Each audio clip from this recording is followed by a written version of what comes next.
Hello শিখা, খেয়েছো? হ্যাঁ খেয়েছি। সেই দুপুরবেলা থেকে 3বার ফোন করা হয়ে গেল। বলি আমি কি বাচ্চা মেয়ে নাকি যে না খেয়ে থাকবো?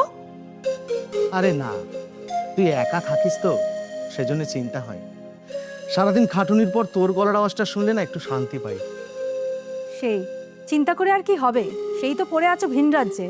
তা কবে আসছো তুমি? আরে এই মাসটা তো মালিক ছুটি বাতিল করলো রে। গোডাউনে মালের খুব চাপ, দেখি সামনের মাসে। ঠিক আছে ঠিক আছে, রাখছি, আমার সিরিয়াল শুরু হবে। হ্যালো শিখা, হ্যালো শিখা।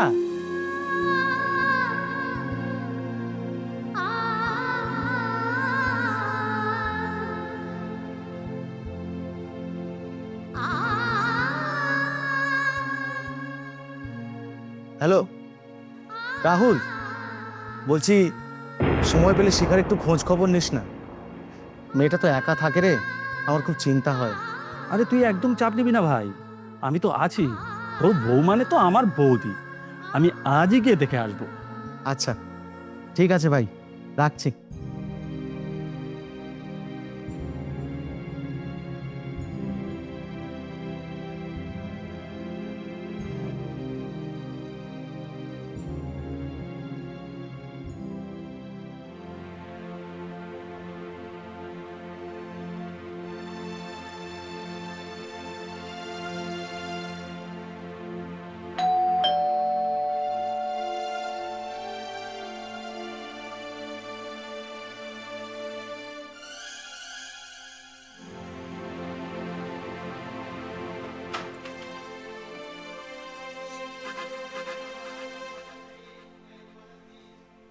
কি গো, একা একা বোর হচ্ছে নাকি? এসো ভেতরে এসো।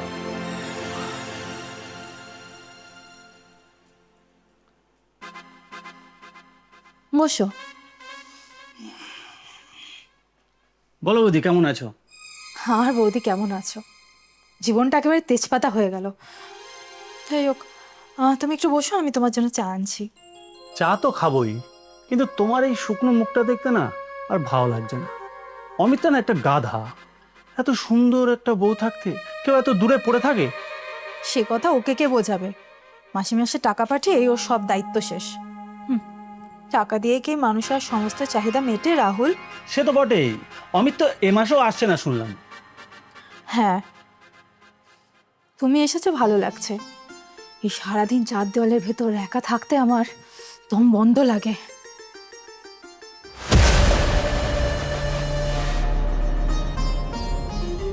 এখন থেকে আর দম বন্ধ লাগবে না,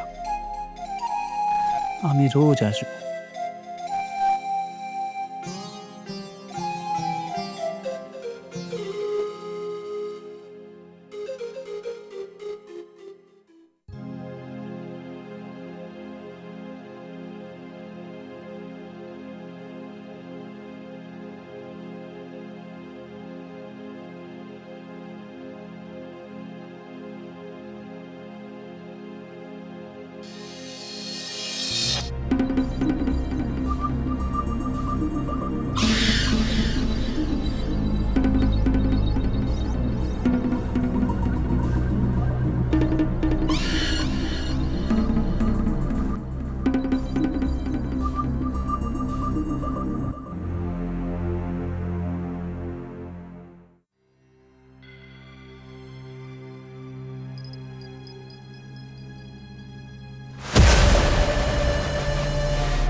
কি রে শিখা, বাজার করে ফিরছিস? তা ইনিকে আগে কখনো দেখিনি তো মনে হচ্ছে। ও, রমলা বৌদি, এ হলো রাহুল, অমিতের খুব ভালো বন্ধু। আসলে অমিত তো এখানে নেই, তাই ওই এইসব ভারী ব্যাগগুলো একটু বয়ে এনে দেয়। অমিতের বন্ধু? তাহলে তো খুব ভালো বন্ধু রে তোর বরের, বউয়ের কথা খেয়াল রাখে। তা অমিত কবে ফিরছে রে? এই তো পরের মাসে। আসি বৌদি, হ্যাঁ, রান্না বসাতে হবে। হ্যাঁ,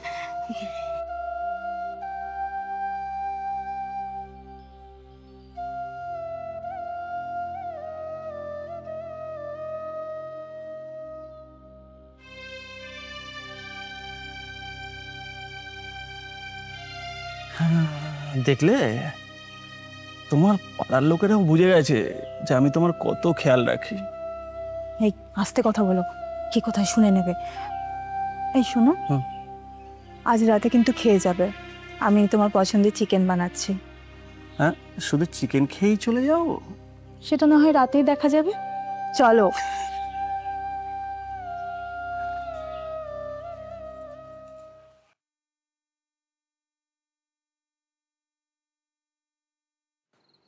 হ্যালো, শিখা, একটা খারাপ খবর আছে। আমার ট্রেনটা ক্যান্সেল হয়ে গেল রে, আজ আর পৌঁছতে পারছি না। ঠিক আছে, তুমি সাবধানে থেকো, আর কাল সকালে তুমি বাসে উঠে পড়ো, কেমন? রাখছি।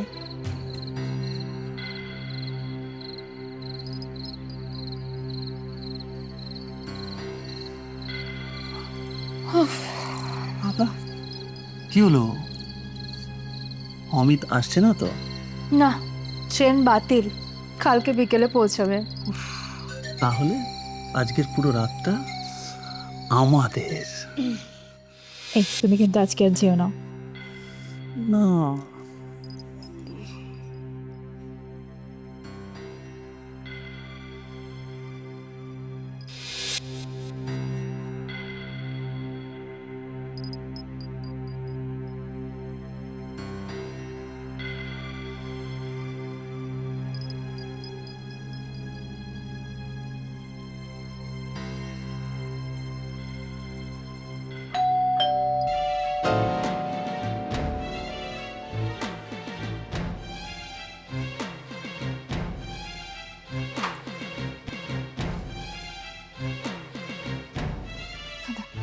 অমিত,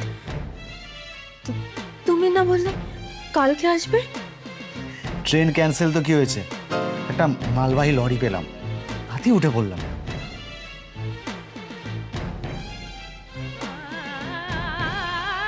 রাহুল, তুই এত রাতে আমার বাড়িতে কি করছিস?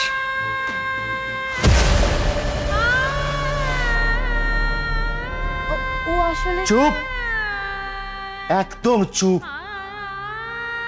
আমি নিজের চোখে সব দেখতে পাচ্ছি। রাহুল, তুই আমার বন্ধু হয়ে এই কাজ করতে পারলি? বেরো, এক্ষুনি আমার বাড়ি থেকে বেরো, নইলে আমি তোকে। অমিত, ওকে ছেড়ে দাও, তুমি ওর গায়ে একদম হাত দেবে না।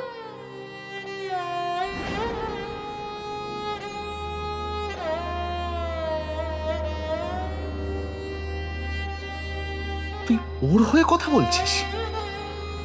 নিজের স্বামীকে ধোঁকা দিয়ে ওই বেঈমানটাকে বাঁচাচ্ছিস? হ্যাঁ, বাঁচাচ্ছি। বিয়ের পর 90 দিন হয়ে গেল, আর এরই মধ্যে তুমি আমাকে এই বাড়িতে একা ফেলে বাইরে চলে গেলে। কটা দিন তুমি আমার সাথে থেকেছো, আমার কি শখ আহ্লাদ বা চাহিদা কিচ্ছু নেই? তোর শখ আহ্লাদ মেটানোর জন্যই তো আমি এখান থেকে হাজার হাজার কিলোমিটার দূরে পড়ে আছি শিখা। তোমাকে কে বলেছিল অত দূরে গিয়ে থাকতে? গ্রামে থেকে যা রোজগার করতে, তাই দিয়ে সংসার চলে যেত। তাই তাহলে যখন দামি শাড়ি গয়না কিনে পাঠিয়েছি, তখন তো একবারও বলিসনি যে এসবের দরকার নেই।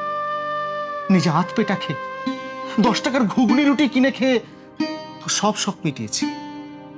তুই আজ আমার নিজের বিছানায় একাকিত্বের অজুহাত দিয়ে আমার বন্ধুর সঙ্গে এইসব করছিস? তুই কি ভাবিস একাকিত্ব কি শুধু তোর একার লাগে? দিনের পর দিন ওই ছোট্ট খুপড়ি ঘরে বাইরে থাকতে আমার কষ্ট হয় না? আমার শরীর নেই, আমার চাহিদা নেই। আমিও তো চাইলে পারতাম তোর অভাব মেটাতে গিয়ে অন্য কোনো মেয়ের কাছে যেতে।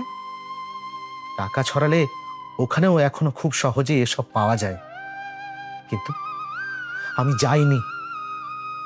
কেন যাইনি জানিস? আমি তোকে ভালোবেসেছিলাম, তোকে অন্ধের মতো বিশ্বাস করেছিলাম। নিজের সব কষ্ট বুকে চেপে রেখে ভেবেছিলাম আমি কষ্ট পেলেও আমার বউটা তো অন্তত সুখে থাকুক। নিজের চরিত্রের ঠিক রেখেছিলাম শুধু তোর কথা ভেবে। আর আজ তুই তার এই প্রতিদান দিলি, আমারই বন্ধুকে নিয়ে আমারই পিঠে ছুরি মারলি। আমি বুঝতে পারিনি, আমাকে ক্ষমা করে দাও। মুখের বসে আমি অনেক বড় ভুল করে ফেলেছি। আমাকে একটা সুযোগ দাও, একটা সুযোগ দাও।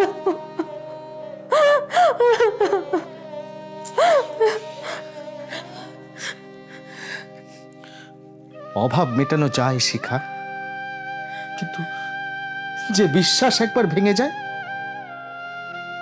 তা জোড়া লাগে না। তোর চাহিদা মেটানোর জন্য আমার ওই বন্ধুই যথেষ্ট।